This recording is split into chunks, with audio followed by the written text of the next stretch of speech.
She had to work 2 jobs in order to help make up for the loss of my dad's income. So we went through a really tough time, and both during my dad's cancer and then eventually after he died, we continued to have a tough time financially and emotionally. But it really had an impact on me personally. And so after some other things in life, I eventually gravitated toward becoming a psychologist, focusing on helping families deal with illness, and really in many ways to help them do a better job than my own family did, because my family struggled mightily. So that was a formative experience for me. Maybe more important formative experiences for me, given the work that all of you are doing, is I took care of my stepfather who had Alzheimer's disease, and my mom who had vascular dementia for about 7 years. My stepfather died about 8 years ago, and my mom died as of April of 5 years ago. But those 7 years that I had them living very close to me, and I was very involved in their lives, the medical visits and providing basic care for them. It probably had a bigger effect on me personally, and in terms of informing the work that I do with caregivers than any degree I got. So the work that all of you are doing with your loved ones makes you experts on your loved ones and gives you a tremendous amount of information to draw on in discussing dementia caregiving. And so I want to really tap into some of that knowledge that you have by making this more of a conversation today. I've been around a long time. I've been thinking about and writing about family caregiving for a long time, but I know all of you have your experiences too, and so I'm going to provide lots of opportunities for you to answer questions in the chat box and make this as much of a conversation as we can.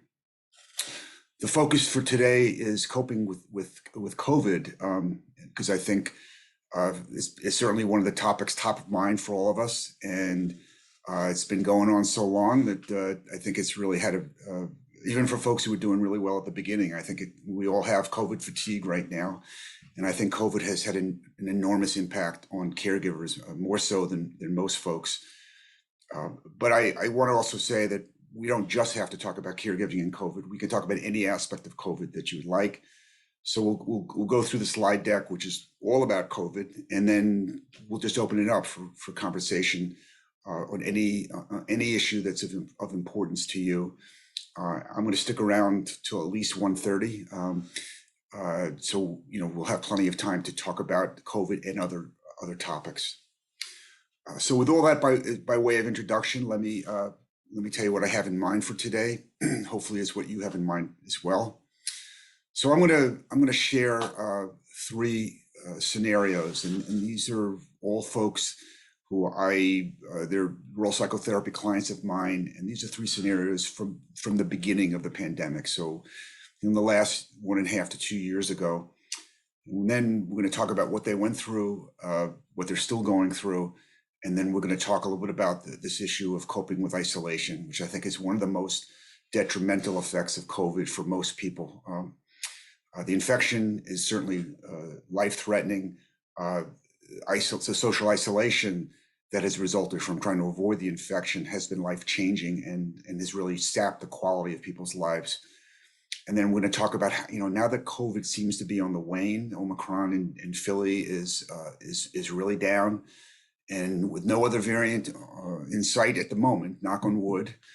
How do we begin reconnecting with our lives again, with the rest of the world?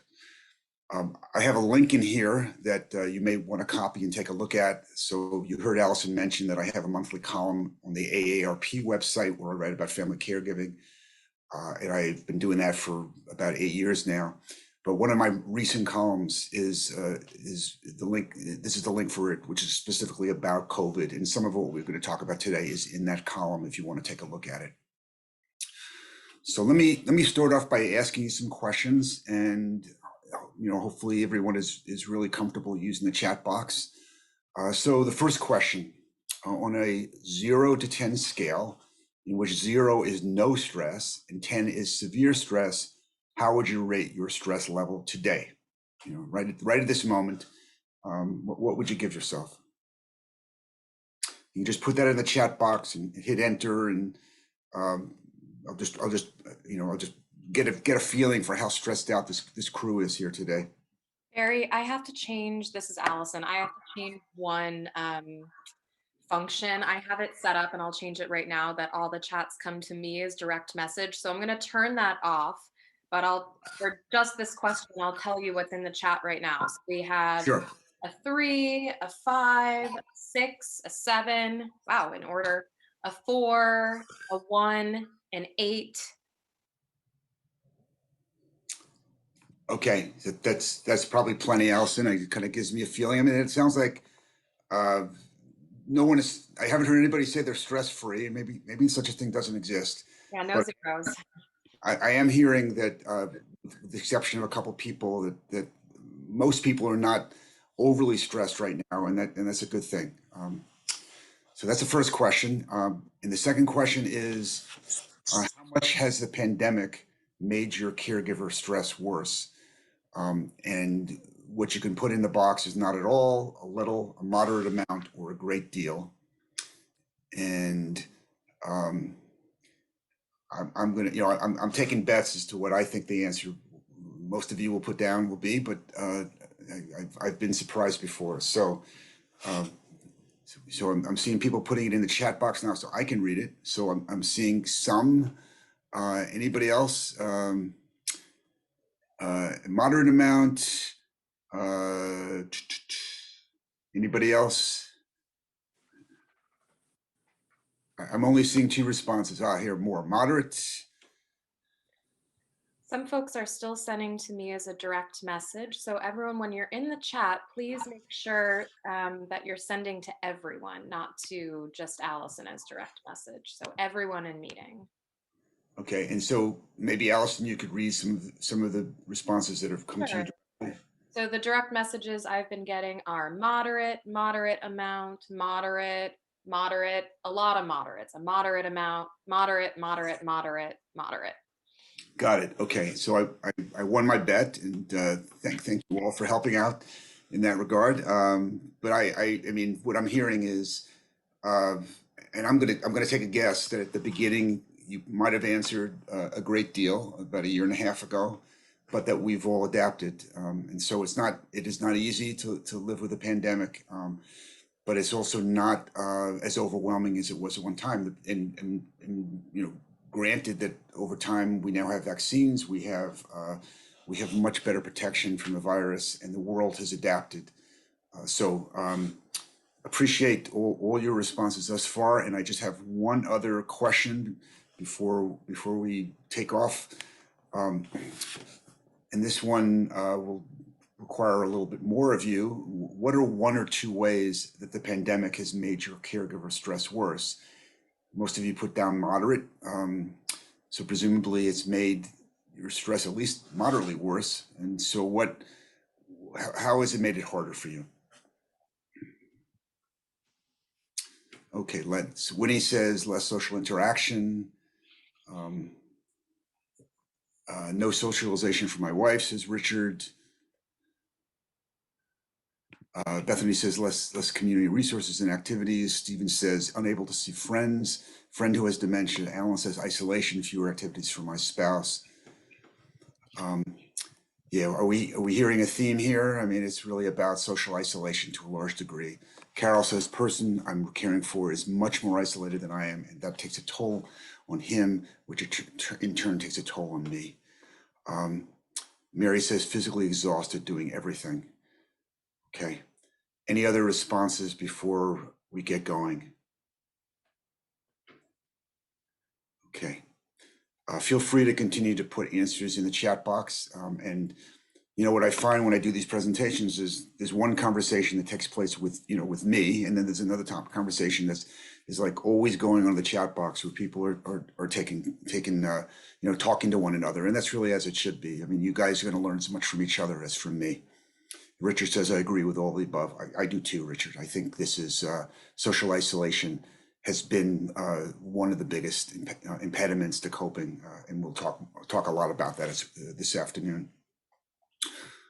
Okay, so let me give you a few scenarios, and these scenarios may be familiar to you. Maybe you went through some of these things yourself, and these are, as I mentioned, these are cases that I had right at the beginning of the pandemic.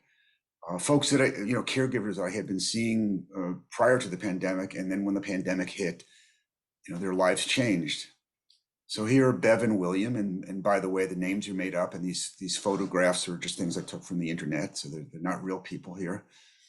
But what happened at the beginning of the pandemic is, as you may well know, the William's adult daycare program closed, and they closed for good reason, and that is everybody was afraid that without at that time very much masking, without vaccines, that the adult day care programs would become spreader events every day. People would just get sick.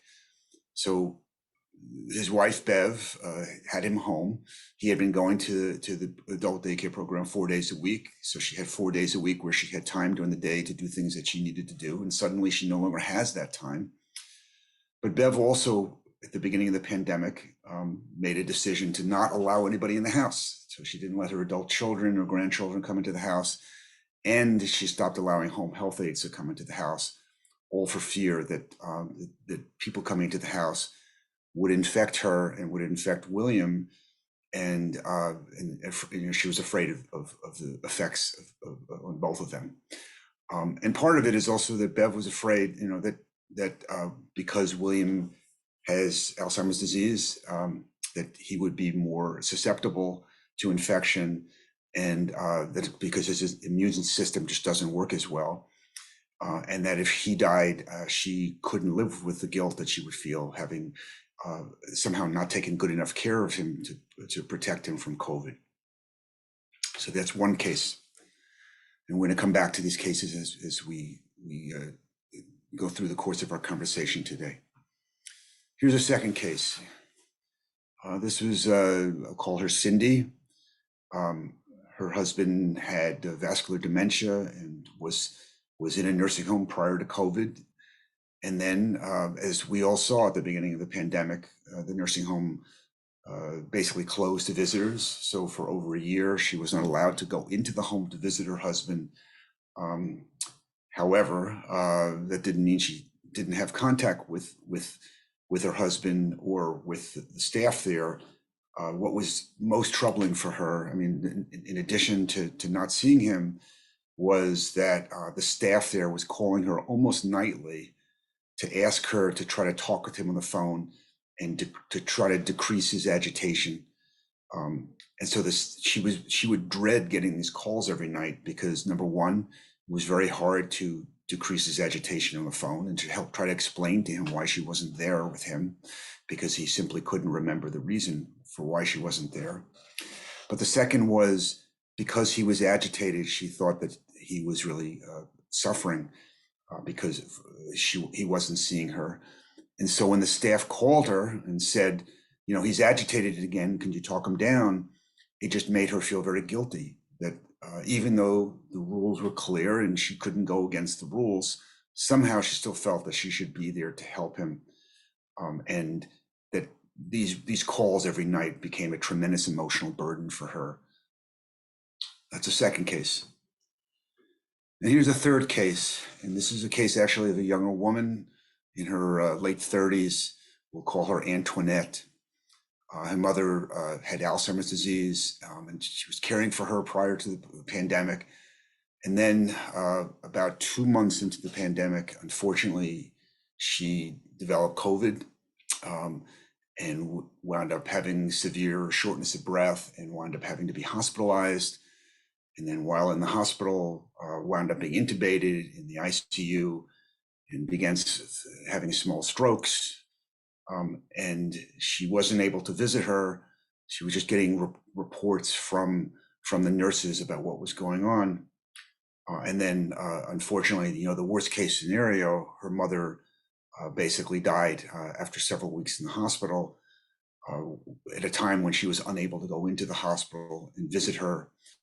and she couldn't say goodbye to her mother except via FaceTime. That the nurse literally held up her own phone so that Antoinette could see her mother, who was in a coma, was had a tube down her throat, and so Antoinette didn't get to she couldn't protect her mom, she couldn't say goodbye to her mom, and then she couldn't have a funeral for her mom because the hospital wouldn't allow it, and it was extremely difficult for her to lose her mom. She was very close with her mom, but then she has had and still has tremendous guilt that somehow she should have prevented her mom from getting COVID. She should have somehow gotten into the hospital to visit her.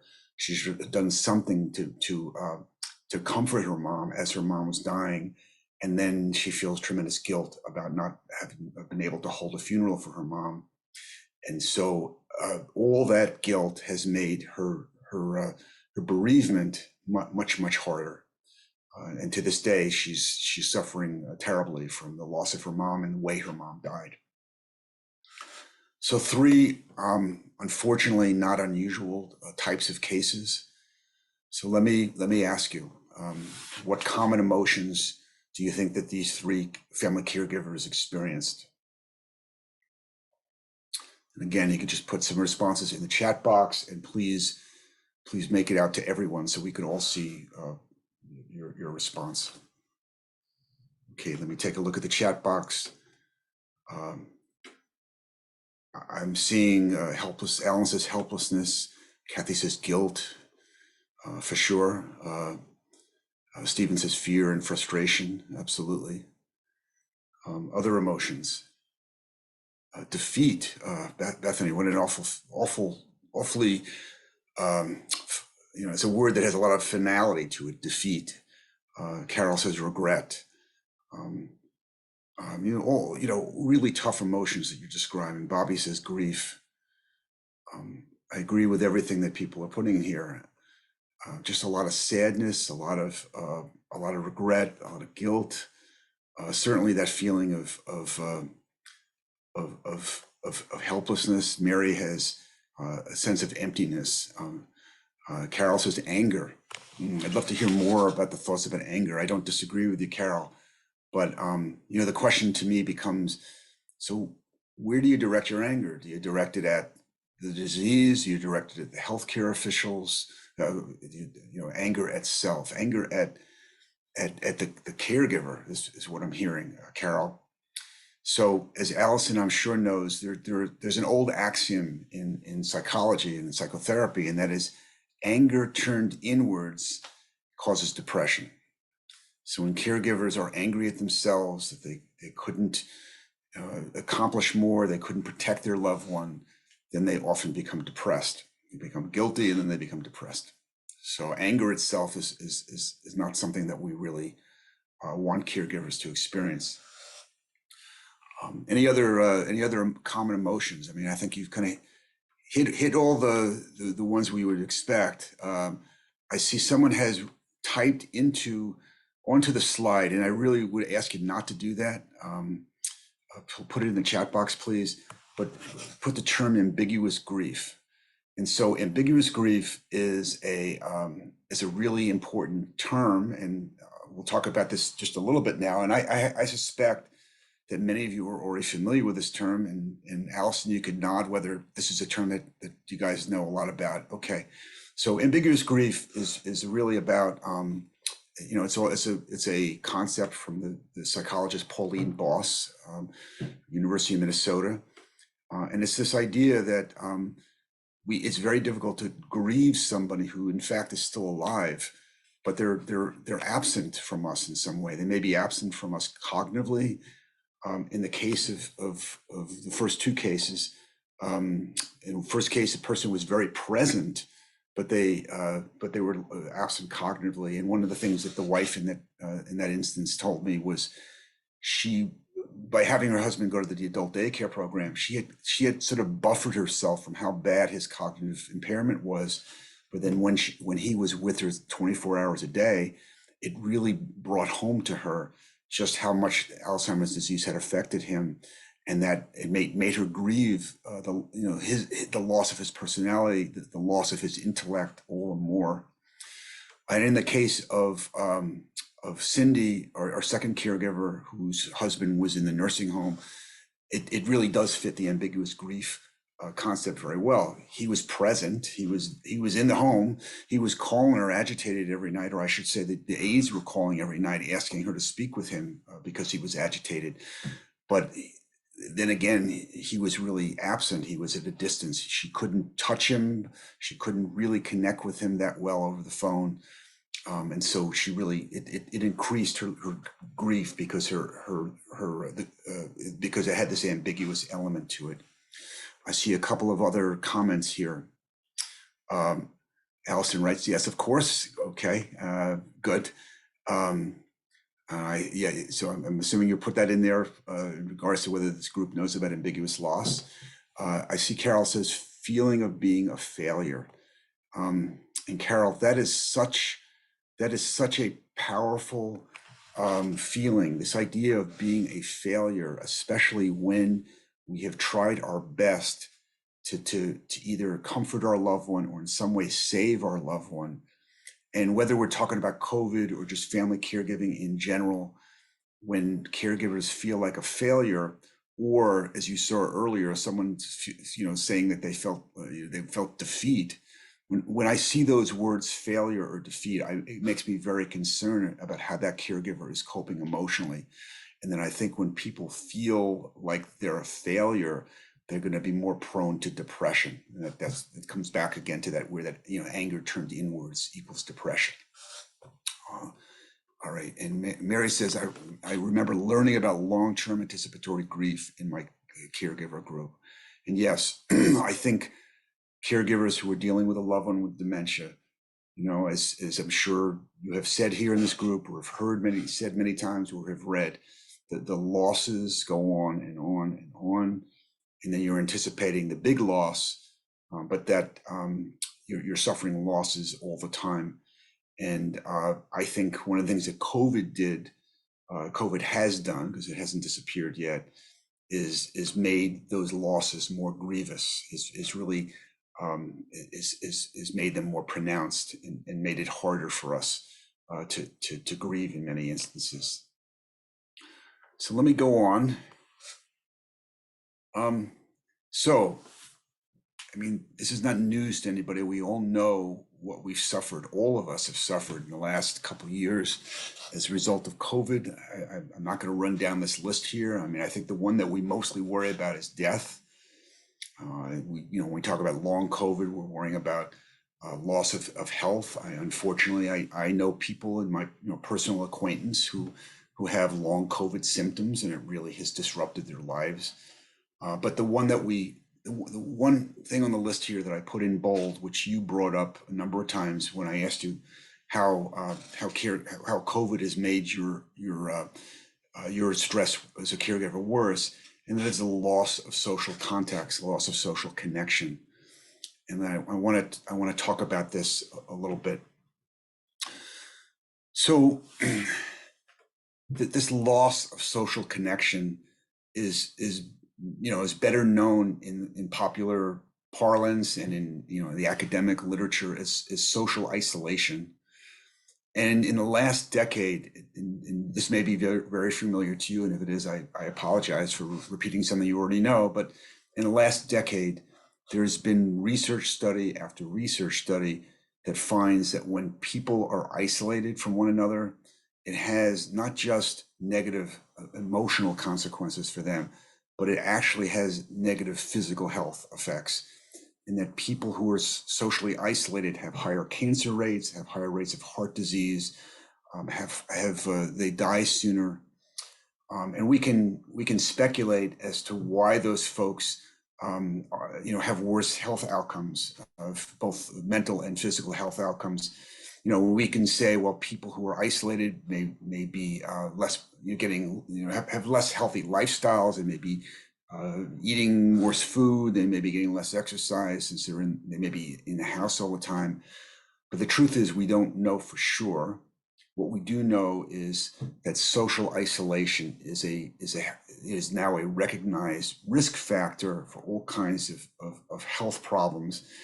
And so there was a famous study that came out and was much publicized about 5 years ago. It was done at Brigham Young University, and the researcher there said that social isolation is the equivalent health risk of smoking 15 cigarettes a day.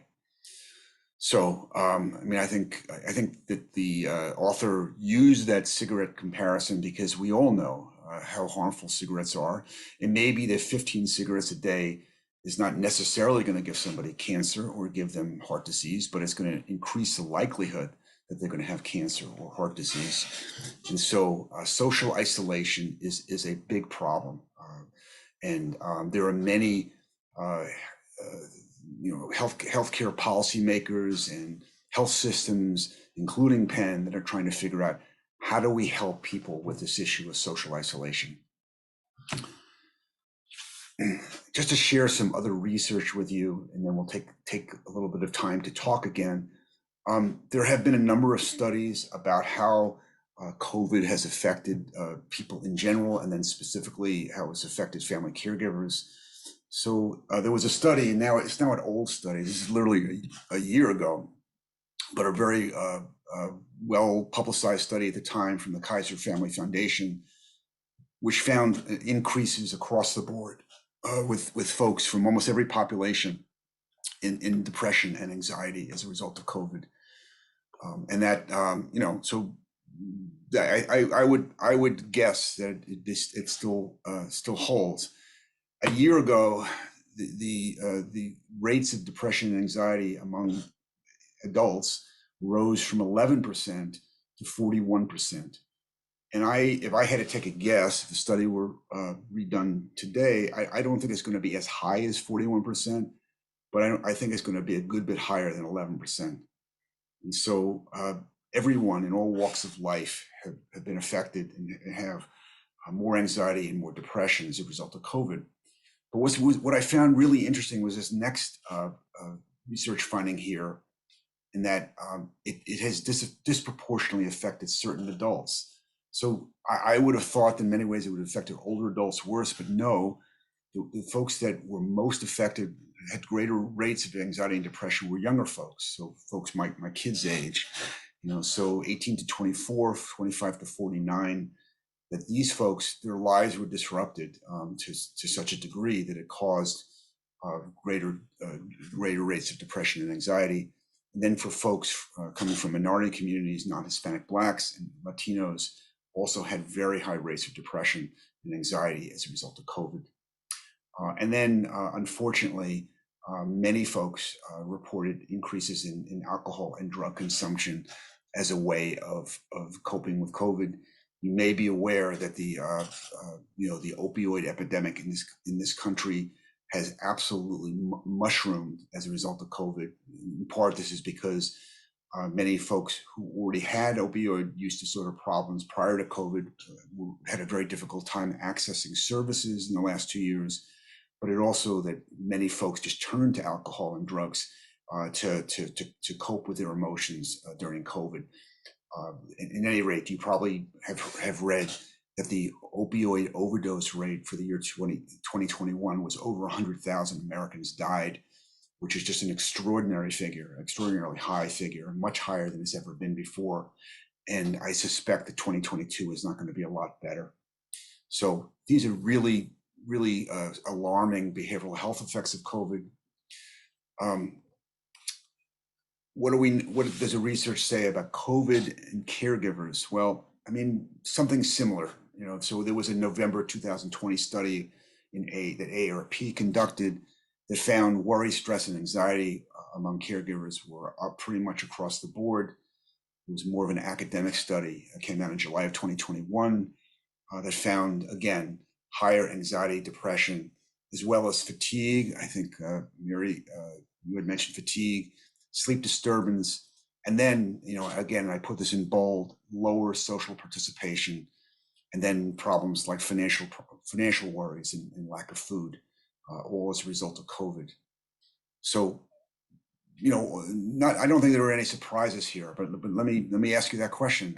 Well, just one other study, and then we'll stop and talk a little bit. And this was, I thought kind of an interesting study because we're talking about social isolation in a very negative way. But this was one study that found that many caregivers, when by being more isolated, by rushing around in the world less, just by being home more, according to this author, enjoyed the slower pace, had increased time together with the person that they were caring for, were more apt to recognize the resilience of themselves and other family members. And, COVID really challenged them to come up with new solutions for how they were going to get things done. And many of them became very innovative and creative, and that they felt pretty good about how they had handled the challenges posed by COVID. So we have mostly some, fairly negative findings. And here, this is a more, this is a silver lining finding here about how in a bad situation, there are people who were able to find silver linings.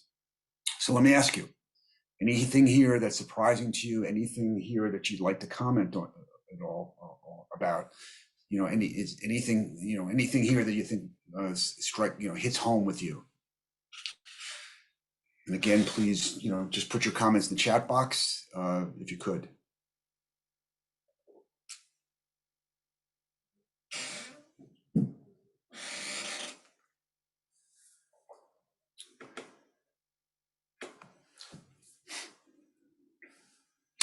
Okay, I see a comment here. Richard says all makes sense. It makes sense to me too. Anybody else? Is this, what I always say about research, and maybe I'll make Allison laugh a little bit about this, is research just kind of pretty much tells you what you already know in your gut, right? It just it just makes it more official when it's you run a $1 million randomized control study, and then it comes up with what you already know beforehand. So doesn't always happen, but most of the time that's what happens. Anybody else have any comments? Anything here striking to you? Allison, are you seeing any comments that I'm not seeing? Nope, no private messages anymore. Thank you, everyone. Okay, so I don't know if Richard is speaking for the group or whether the idea of talking about research just bores the heck out of you, but in which case I apologize. But I mean, I don't really think there's anything here that's surprising. All right, so let's get back to Bev and William. And I'm going to ask you to play social worker psychologist here for a minute. We're coming out of the pandemic, right? I'm saying that with probably more confidence than I actually feel, but I'm saying it. I'm hoping if I say it as strong as I can, that it'll actually come true, a little bit of magical thinking here. But how do you think Bev and William will feel about beginning to see others freely again? And what advice would you have for them about the best ways to reconnect? So let me give you a little bit more context here. Imagine that Bev and William have been basically hunkered down in their home for the last 2 years. And now they're being told, or maybe they're being asked by their family members to come spend more time with them. And other folks are saying, it's just not as dangerous anymore. You can come out from your home. How do you think Bev's going to feel? Because I think William doesn't quite understand what's going on, but how do you think Bev will feel? Right. Stephen says, take it slow. Stephen, could you expand on that? I agree with you. Could you expand on that? And I'm gonna take a chance here. Allison, could I ask Stephen to unmute himself? Sure. I think I might have to do it for him. Okay, Want me to good. go quickly? Stephen, I'm putting you on the spot, man. I hope. By the way, if you prefer Steve, just let me know. But I'm giving you the spotlight. If you want to share, go right ahead. Well, what I meant, can you hear me? Yeah, thank you. So what I meant by start slow, you don't want to suddenly have the entire family descending on you. So maybe a couple people, maybe a couple of close friends first. See what kind of reaction you get. That's what I meant. Okay. That you sound like the incremental approach is the way to go for you. Yes. Great. Okay. So I'm going to read Alan's comment here, and Alan, if you would like to, if you would like to have Allison unmute you, just maybe raise your hand or I guess put something in the chat box. But I'm going to read what Alan wrote. He said, "If there are anything like me, I am fearful that I have become too comfortable or habituated in the isolation to make it harder to break out of it when it becomes possible." Alan, I think that's a really interesting remark, because I think that has become an issue for lots of folks. And and I won't go so far as to say people are entirely comfortable being locked up in their home all the time, but they've certainly become habituated to it. And it becomes, I mean, I find now that when I go to the supermarket, I'm uncomfortable. I go out, I go there, I got my mask on, I'm walking down the aisles with my shopping cart, and it's not I kind of dread the experience. And it's because I spent a whole lot of time at home the last couple of years, and I think for caregivers it's only more so. I'm going to read a few more. Miles says, "Everyone fully vaccinated or negative test, wear masks indoors." Okay. And Miles, what I'm going to say to you is, you sound like you're of the belief that so long as there are risks in the world from COVID, that it is not worth leaving the house. And that reminds me of a comment that I wanted to share with you. Let me see if I can find it. So I mentioned this AARP article that I wrote about COVID, and there were not a lot of comments to it on the AARP site, but there was one. And someone wrote under the article, "Well, I am just staying out of circulation until this threat is over, if ever." So let's focus on those two last words there, if ever. If COVID is always with us, if there's always going to be some threat, some degree of risk, does that mean that our lifestyles are now permanently changed? And that we're spending particularly so long as we're caregivers, we are confined to home to a greater degree. So just a question. We'll read some others. Mary writes, "Bev will probably be nervous and not want to be pressured." I think you're right, Mary. And that in fact is what would happen with Bev. Mary Janney says, "I think it's going to take a long while for people to move forward, feeling safe. So much on social media where opinions are often taken as gospel. Hard to get good, comforting, positive information to move forward." I agree with you, Mary. There's been so much uncertainty all along, and it's been uncertainty in part because we don't fully understand the virus, and therefore don't fully understand its threat to us, but also because there's so much divergent opinion out there that if we read the media, it's very hard to know what to do. Carol says, "My husband has declined in his ability to talk in the last 2 years. So getting together with friends now is going to put a burden on them that makes me concerned about this. I'm sure this is true of others, and the decline of the one being cared for." Wow, Carol, I'm so sorry that that's the case, but let's kind of think about this for a second. If being more socially isolated has actually decreased some of your husband's functioning, and some of it may be due to the disease as well, mind you. But if you're now inclined to keeping him home more because you're afraid he's going to burden others, then that kind of leads to the next question, which is, well, will keeping him home further cause further decline? And that is, that's not the prospect I think any of us want to face. I see a lot of messages now. I'm going to kind of read them a little bit more quickly. Allison wrote, I relate to that, Alan. Miles says, "No, I am comfortable leaving the house, but my wife has not been out since Thanksgiving." Okay, thank you for clarifying, Miles. I appreciate that. Amanda writes, "I think getting creative with outdoors can be helpful as we continue to learn to live with COVID. Perhaps going on walks if the patient is still mobile meeting in a park with friends, going on a drive with the patient to look at nature, etc.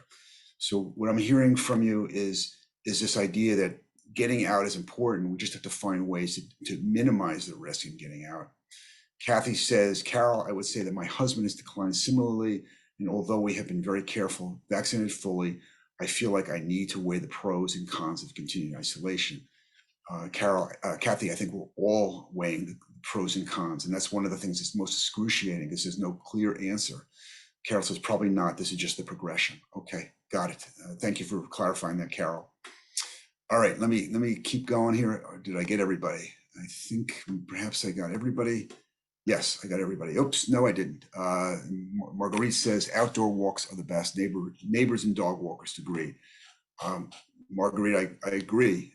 And I will go so far as to say that getting outside and having the sun on your face has all sorts of health benefits, not just stimulating the production of vitamin D, but helps with our mood considerably. Okay, so we have Bev and William, and what I'm hearing is we're not in complete unison about what we would advise her, but basically, I think if there's one thing I could take away from everything that you put in the chat box, it would be, as Alan said initially, to take it slow. Maybe Alan didn't say that. Maybe that was Stephen who said that. Take it slow.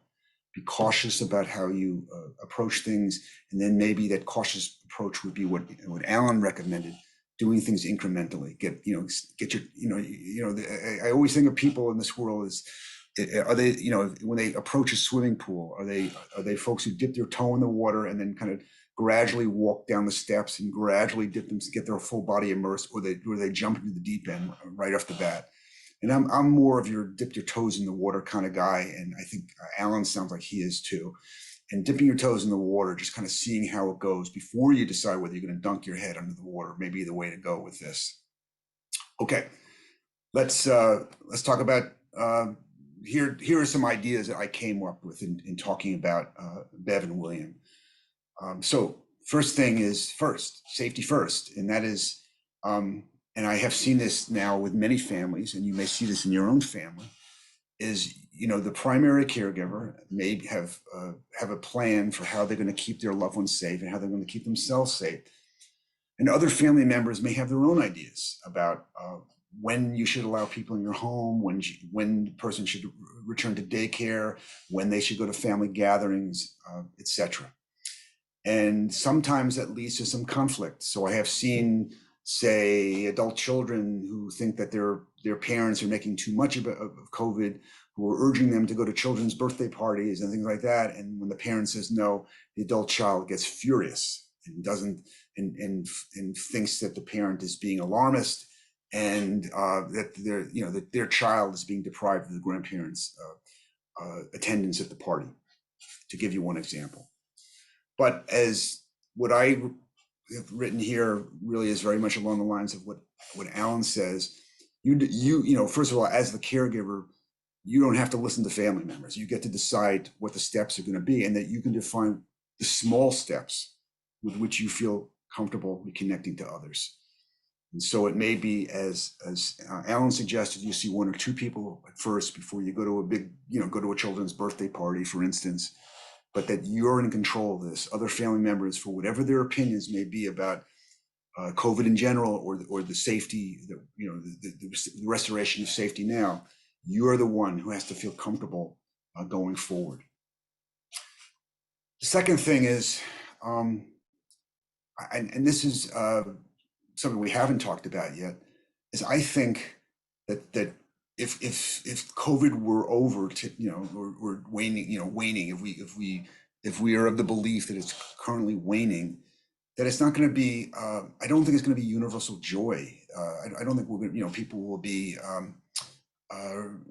embracing themselves in the street like, the end of World War II and in Times Square. I think it's going to be, people are going to have a mix of feelings. I think there will be joy, there will be relief, but as we're talking here, there's going to be a lot of anxiety, and there's going to be sadness. And the sadness, I think, and it's something that I feel, and I suspect you feel too, is that we have lost a lot. All of us have lost a lot through the course of this pandemic. We have had people in our lives who have died. In In my clinical practice, I had one patient die, and I had two others who lost close family members. I've had acquaintances die from COVID. All of us have lost time. We've lost experiences that we had hoped, and we may have lost hope for how life could be or should be. And that sadness, I think, is going to linger for a long time. And that what I would say is that sadness, that grief, is something that is common to many of us, and that is something that we should share with each other and talk about. We shouldn't be afraid to talk about the folks that have died, the things that we have lost as a result of COVID, even if the world is in the process of reopening. And that when grief is suppressed, it tends to lead to greater emotional distance. And when grief is shared, people feel more connected with one another. And I'll offer one last strategy, something to think about reopening of the world, and that is accepting change, which if there's one thing dementia caregivers have to do, unfortunately, and they probably get reasonably good at, is accepting change, because you're dealing with the progression of illness all the time. What I'm thinking about accepting change here, it has to do with how some of the relationships you've had with people may not be the same post-pandemic, if we get to that place, as they were pre-pandemic. I mean, there may be people who were there for you, who were supportive of you during the pandemic, and your relationships with them may be stronger. And there may be people who you really expected to be there for you, to do things for you, who haven't been as supportive. And that may mean that you feel less inclined to reconnect with them. Other things, you may feel more self-reliant in general. You may feel less look to others less, and those folks may be unavailable to you anyway. And my advice to you on all of this is really just to, as much as hard as a serenity prayer is to live, to accept the things we cannot change. Many of these things are things that we cannot change, and we have to accept them. So I'm doing a lot of talking here. What are your thoughts about these strategies, about the, look at them quickly again, about that kind of being safe, making these decisions for yourself, doing what you feel comfortable with, having some mixed feelings, not just feeling overjoyed that the pandemic is winding down, and then accepting that some of your relationships with folks that you thought of as being supportive may not have weathered the pandemic very well, and that we have to accept these changes. So what are your thoughts about these strategies, and what other ideas do you have for helping caregivers reconnect? Because reconnecting is very important. Okay. Allison says, I'd like to point out that one of our caregiver strengths is living with ambiguity. I mean, that may be a strength that's gained through experience, Allison, but it is certainly a strength. Certainly not experience that we want to have, but we do caregivers, dementia caregivers in particular, dealing with a disease whose course is not always certain. Then we have, waxes and wanes, and the person we love may be different from 1 hour to another, from one day to another. And so we deal with ambiguity all the time.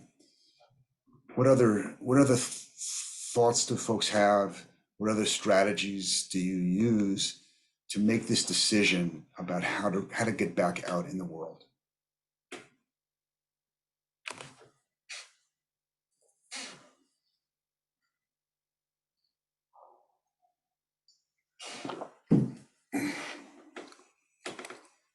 Okay.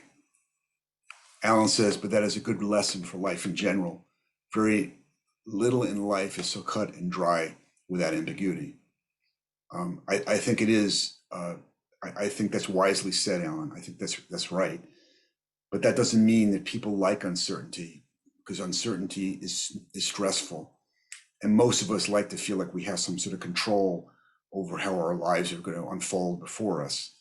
I think any caregiver, knows that, we didn't count on our loved one getting sick at some point. We didn't count on them getting dementia. We've had to adapt. And so life really is, as you say, less cut and dry than most people would prefer. Any other thoughts that people would like to share?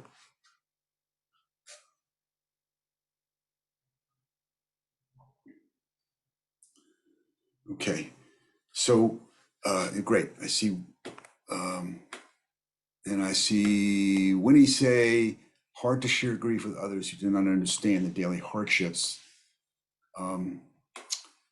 Not that it's anyone's fault, of course. Not until one is impacted with this does one start to understand. And I think, Winnie, that's unfortunately true. And that's why support groups such as this one are so important, because the folks who are here do understand. And folks who have been through this before, maybe their loved ones have since died, and I'm putting myself in that category. We understand, because we know what it's like to have someone you really care about changing in that way. So I think that I think the number of folks in America with Alzheimer's dementia and other related dementias is increasing. I think consequently more people are kind of getting it. That's not a happy thought, but there are more people who can understand what we're going through and can share the grief that we feel. Richard says, I felt that my wife had a big decline during the first 6 months of COVID, but no real decline during the past year and a half. But the decline has been there, just not noticed because we were locked up. When we now see triple vaxxed friends, oh, I'm sorry, and I just lost it there. When we now see triple vaxxed friends, the decline is noticeable. Yeah, I have to say that I think that there's something that happens in general for dementia caregivers, and that is we become so inured to our loved ones' cognitive issues that, and especially given that, as I mentioned just a moment ago, there's this waxing and waning and differences from one moment to the next, that we may not recognize that the decline, the trend of decline, or the degree of decline, until we're back in situations where it suddenly becomes completely apparent to us that our loved one can't function in the way they did. And so, as you're pointing out, the social isolation may buffer us to a degree from how they may be declining, because as day by day, we adapt to them, we adjust to them, and so it's hard to see what may be going on with them. Kathy says, I just honestly try to take it one day at a time and not to think about too much about the future. So Kathy, I'll give you my philosophy about that, and that is, folks who are dementia caregivers have to live one day at a time and have to really cherish each day, and you have to prepare for the future. You have to learn about the disease in order to be able to put the plans in place, the contingency plans, in order to handle whatever comes up and not just react to it when it arrives. And so I do understand the temptation to just live one day at a time. And in fact, being present focused is a way to really derive greater enjoyment from life. But we also have to make plans for what's to come, to help ourselves and to help our loved ones. Winnie says, I'm new to this. You agree? Okay, thank you, Winnie. Mary says, I think we've taken so much for granted before COVID. Now the little things mean more. The phone call, the small gift delivered to a neighbor's mailbox, the thank you note, people taking the time to give in small ways, and people really appreciating the little things, which are really the most important things after all. Mary, I think that's so powerfully said and movingly said. And that really fits in with that research study I showed you about the silver linings. I mean, we have, it is those small things, the small niceties of every day, the small gestures we make towards one another that help us really relish our lives better. And so for us to kind of take greater account of those, because we have the time to do it, because those small things matter more when the big things are absent, that I think that's really well said. Thank you for sharing that. Other comments? Kathy says, yes, I have done that also. Thank you for saying that, Kathy. I'm glad what I meant by that, not thank you for agreeing with me, but thank you for that you're able to do that. I'm glad you're able to do that. That's what I'm trying to say. Okay, any other comments before we go on? These were your comments are great. I mean, really, some of them are really very moving. Jack says, conundrum, social with neurotypical challenging and risk of daycare exposure to more severe disease.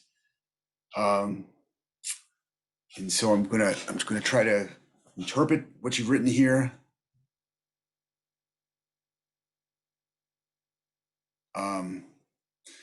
So Jack, I do think this is the conundrum, the dilemma that we're all facing. So we want to help our loved one live as well as our loved one can with the disease that they have. We want to help them function as well and feel good about themselves.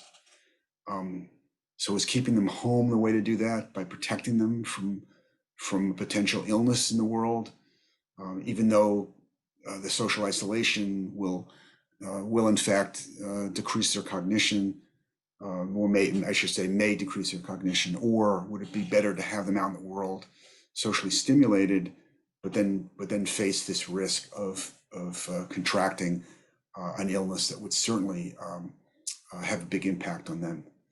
And I don't know the answer. I think for all of us, we're trying to sort this out. I will say, just personally, I'm of the Allen school of thinking that we have to get back out there, because to not get back out there is ultimately going to be detrimental to us. But we have to get back out there as safely as we can, being as cautious and smart as we can be. That's what I would say. All right, I'm going to go on. All right, we talked about Bev and William again. Let's go back to Cindy. So Cindy had that year of not being able to see her husband. It caused her terrible distress, as you pointed out, terrible ambiguous grief. She feels hurt and angry. She feels really angry at the nursing home staff. She also happens to feel angry at her adult children for in her mind not maintaining enough contact with her. And so I would ask you, how should she think about reconnecting? Her husband is now home. I take that back. That's not correct. She can visit him under control conditions in the nursing homes. She can't go whenever she wants. She has to go at certain hours, and but she's able to see him. She has to wear a mask, so she can see him. But she has this kind of almost bitterness toward the nursing home staff for having emotionally burdened her by calling her almost every night while she was separated from her husband. And she's also bitter at her adult children for not supporting her enough. So how should she manage this? Okay. Carol, yes, her husband's agitation has decreased. It's not, it's not completely gone, but seeing her on a more regular basis appears to have the benefit of helping him feel greater comfort and less fear. And so he is less agitated. So how would you recommend to Cindy? Should she make peace with the nursing home staff? Should she somehow hash it out with her adult children?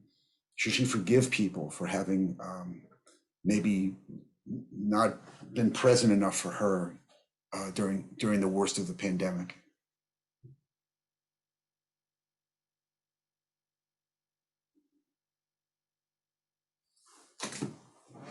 Okay. She can't change the others, but she can deal with her sense of loss. Um, love to hear more of your thoughts about that. Allison, could you unmute Alan? And Yeah. Alan, okay, yeah, putting you on the spot, bud. Hope that's okay. That's all right. I was thinking that there are different ways to go. You can express to the other people, how hurt and angry you are. I'm not sure what she might want to happen with that.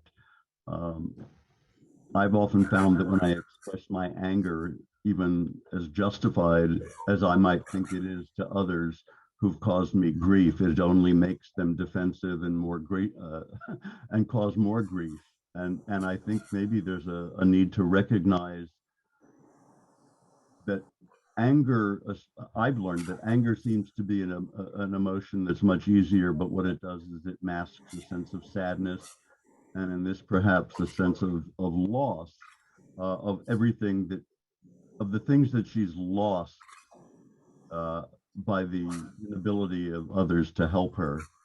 And that's something she can at least work with, is her own feelings. She can't change what the other people have already done, or make them change, but she can deal with how their actions have made her feel. I guess that's what I meant. Alan, I think that's very well said. I agree with you that oftentimes beneath anger is sadness, and that if we can, anger doesn't bring us closer to people, doesn't usually accomplish the task of reconnecting with them. If anything, it pushes them further away. Sadness is a difficult emotion for most of us, it'll, to deal with our own sadness is to begin to number one, to heal, but also to allow us to connect with others again. And I don't think we want to be disconnected from our adult children. I don't think we want to be disconnected from the nursing home staff that are caring for our loved ones. So I agree. I thought what you said was beautiful. So I really thank you for it. I see some other comments here. Let's see. All right. Let's see. Mary says, I feel like she could benefit from a caregiver support group. I would not be able to cope without my group that I've been involved with for 5 years. Mary, I would say that for many people, a caregiver support group is like a lifeline for them to find other like-minded people who have similar experiences, who get it. It's extremely important. But I also say to you, in my career, I've met many people who just are not comfortable in groups, for whom the idea of being in a group is really anathema to them, and they just won't do it. Even if they go once or twice, they just don't feel comfortable. And sometimes people say that what they hear in a support group is really frightening to them, especially if their loved one is in the early part of the disease, and they hear about from a caregiver caring for someone in the later progression of the disease. It's just too overwhelming for them, and so they don't go to support groups. Carol says any conversation with staff or kids is likely to make the others feel guilty. Not so good to do that. So Carol, what I'm hearing is it would be best to maybe not confront them, but also maybe not to share some of your concerns with them, and really just kind of keep it to yourself. And I think I personally have a hard time doing that. I have a tendency to open my mouth, and not always to good effect. So perhaps your way is better. Amanda says, I think this situation is interesting because I feel like it's burdensome for Carol to think she's the only person who can decrease her partner's agitation. There's a lot of pressure. Amanda, it is a lot of pressure, and that's exactly how she felt. And it was a burden. I mean, here it is, the staff were paid to manage her husband and to care for him. And yet, because they felt unable to do so, or just was a burden to them to do so, they looked to her to take on the lion's share of that. And so it was not fair to her, in my opinion. And it also may be, and it probably was true, that she was better at decreasing his agitation than the staff members were, because he just felt soothed by her voice, and the staff members just didn't have that power. So the staff member shouldn't have imposed on her, just made the phone call to her without asking her whether this was okay. It was okay for her to play this role. I mean, what happened with Cindy is, she would tell me that she would see the phone ringing and knew it was from the nursing home and would dread picking up the phone. And some days she would feel like she didn't want to pick up the phone. She knew what was going to happen, but that would just make her feel too guilty. So after a few rings, she would pick it up anyway. So that she really felt very conflicted. Let's see. Marguerite says, who are we to judge Cindy, much less to advise her? And I want to say to you, Cindy, you're not Cindy, you're Marguerite. What I would say to you, Marguerite, is I don't think so much we're judging her, but I think what we are doing is helping. We're just using her situation by way of thinking about our own situations, and it's just really the purpose. I'm not. I don't want us to sit here in judgment of Cindy, because that, as you point out, that's not fair. But how do we? I'm using this idea of advising her as a way of thinking through some of these issues for ourselves. How do we deal with folks that we feel haven't been there for us, whether because of COVID or for other reasons? I mean, one of the things that happens at dementia caregivers in general, has always happened, is that they feel that people abandon them. People that they expected to be there for them stop showing up. How do we deal with those folks? So I'm trying to frame that question by talking about Cindy's situation. Thank you, Amanda, for that clarification. Miles says Cindy needs not be angry with that staff, because she needs to continue to work with them for the best care. And that, Miles, is the pragmatic approach. But it also means that she's got to eat her feelings a little bit, and that's hard. But that, in fact, is what she did.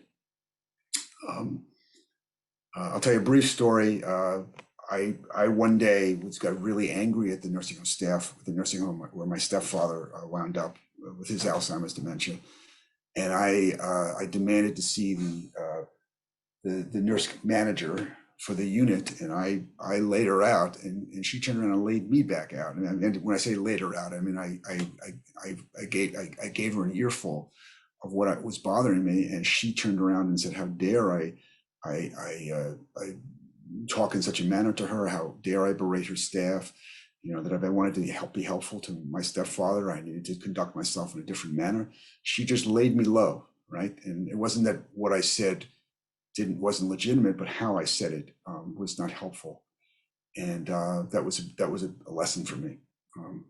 And the last thing I wanted to do was to alienate the nursing staff, who would then maybe take it out on my stepfather. I did not want that to happen. All right.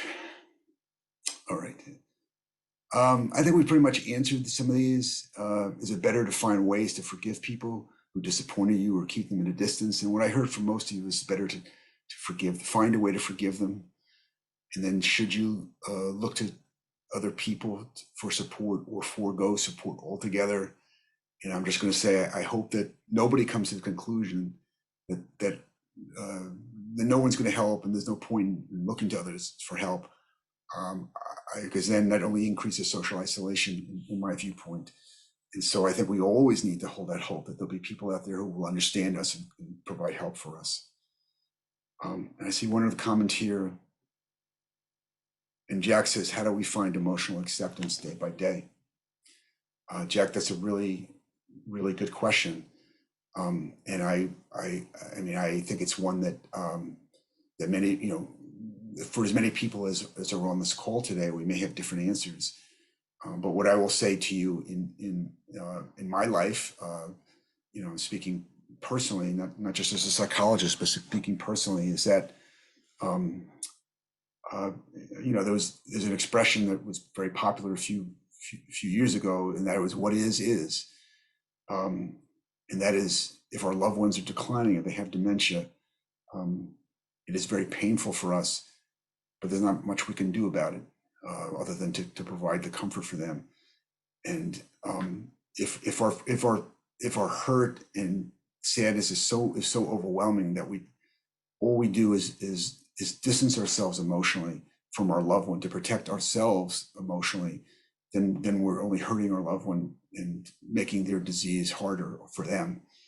And so somehow to do the job that we want to do, and because we all ultimately just have to live with reality, we have to accept what's happened with dementia, with COVID, with other adversity in our lives, and go on and go forward the best we can, and look to find sustenance, look to find support to help us go on the best we can. But I'm saying this in a way that almost sounds glib, but I don't mean it that way. It's just extremely difficult, and I'm not a great one in emotional acceptance. I'm a very emotional person, and as you just heard in the story I told about getting into an argument with the nursing home nurse case manager, I don't always hold my tongue in it, but I have found that accepting and abiding or as I've gotten older, I've learned that those are better strategies and lead to a greater sense of harmony and better results in the long run. Anybody else want to try to answer Jack's question, because it is such a is it a question that I think every dementia caregiver has to deal with.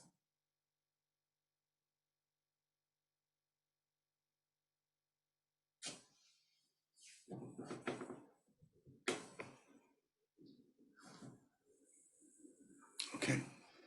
Allison says, I think acceptance is a moving target. Some days you have it, some days you don't.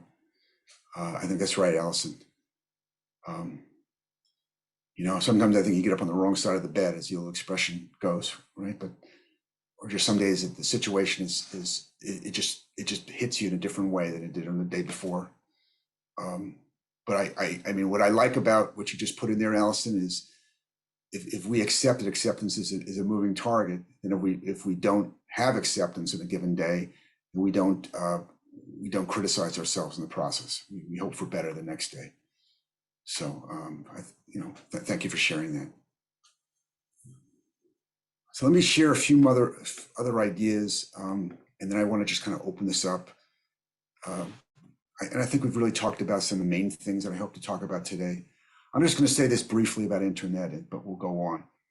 One of the things that's most difficult for Antoinette is, as the world opens up and people are getting together with one another and getting back to life and feeling that sense of joy, she's not there, right? She's still feeling the loss of her mom, and she feels like her mom, as well as the 900,000 other people who died of COVID, have been, that their loss has not been acknowledged enough by the people who are just eager to get back to life.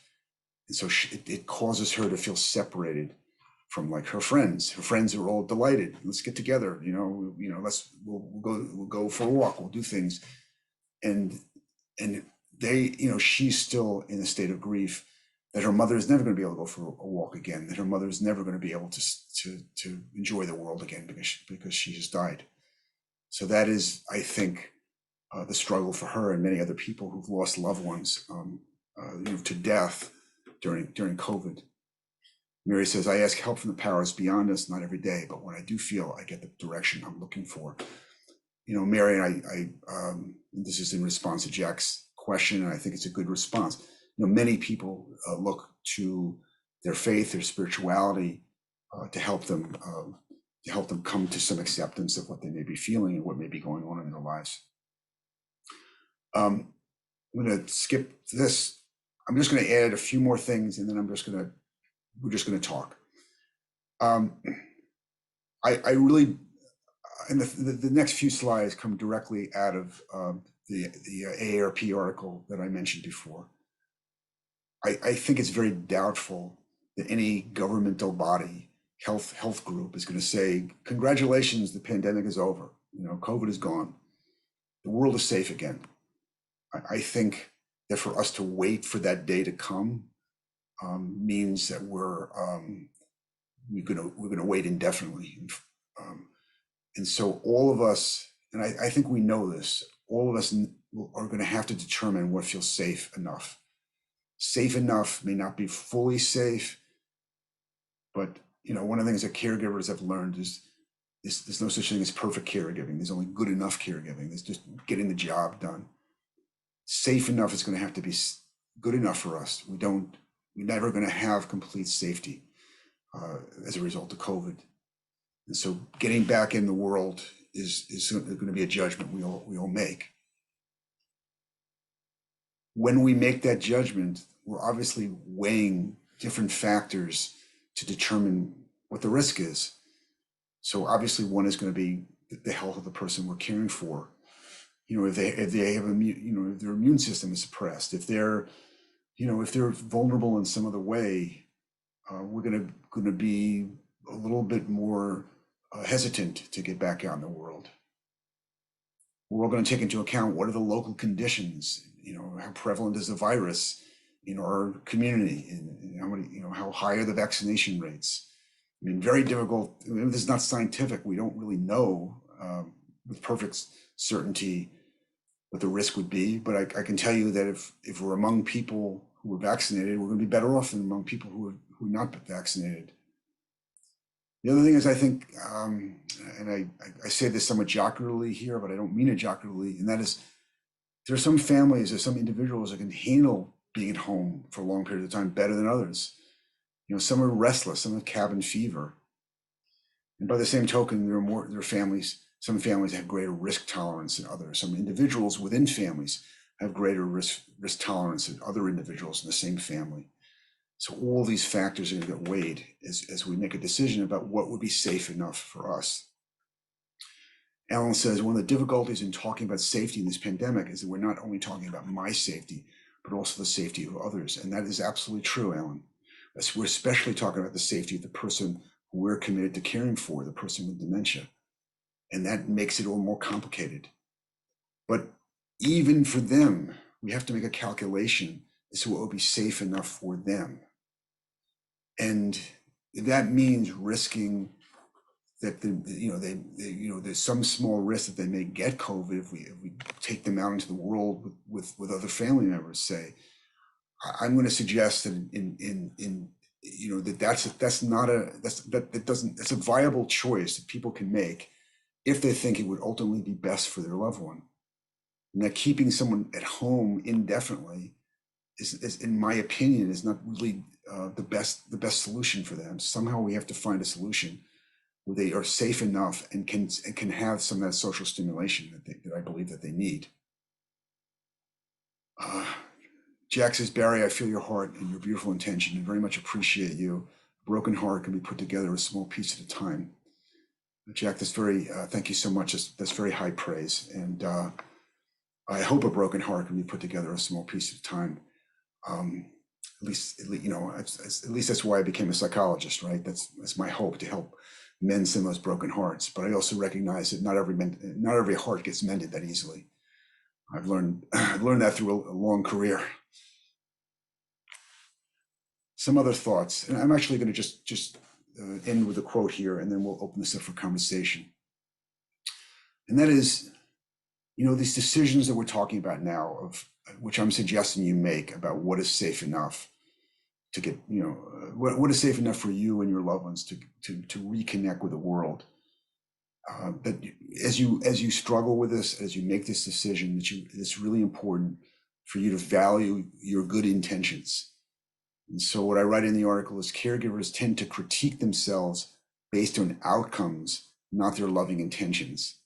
But no caregiver has complete control over whether a care recipient thrives or declines. Whether dealing with Omicron or any other health risk to our loved ones, we get the best information, make our best decision, and give our best effort. We then hope for the best. That's as good as any family caregiver could manage before this awful pandemic. That's as good as any family caregiver can manage now as it lingers indefinitely.